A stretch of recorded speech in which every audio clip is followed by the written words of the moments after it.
पढ़ने वाले हैं रेस्पिरेटरी सिस्टम। रेस्पिरेटरी सिस्टम में सबसे पहले आता है नेसल पैसेज। तो जो हमारी लंग्स होती हैं तो उसको प्रॉपर एयर और प्रॉपर ह्यूमिडिटी की ज़रूरत होती है, लेकिन जो हम एयर लेते हैं वो तो प्रॉपर नहीं होती। तो नेसल पैसेज जो रहता है वो कंडीशनिंग करता है एयर की और उसको प्रॉपर कर देता है, जितनी लंग्स को चाहिए रहती हैं, और उसको सेंड करता है। फिर जब एयर जाती है यहाँ आगे, फिर वो ट्रैकिया में आती है, विंड पाइप जिसको हम लोग बोलते हैं। फिर उसके बाद और एयर नीचे आती है, तो एयर की वजह से जो हमारा हमारी विंड पाइप है वो चोक ना हो जाए, इसलिए यहाँ पे रिंग्स ऑफ कार्टिलेज लगे रहते हैं, जिससे वो प्रिवेंट करते हैं चोकिंग से। फिर जो ट्रैकिया रहता है वो यहाँ पे 2 पार्ट्स में डिवाइड हो जाता है। ईच पार्ट को हम लोग ब्रोंकी कहते हैं।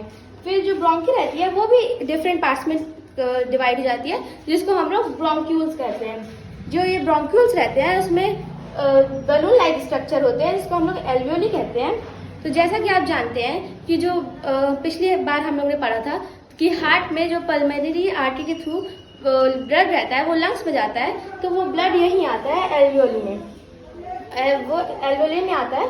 और जो हम लोग ऑक्सीजन लेते हैं तो वो प्योर ऑक्सीजन वो लंग्स में रहती है एल्वियोली में।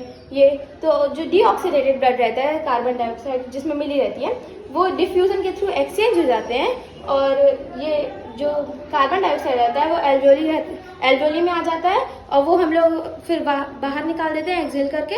और जो ऑक्सीजन रहता है वो वापस ब्लड में चला जाता है, और डीऑक्सीडेटेड ब्लड जो रहता है वो पल्मोनरी वेन्स के थ्रू वापस लेफ्ट एंट्रियम में आ जाता है।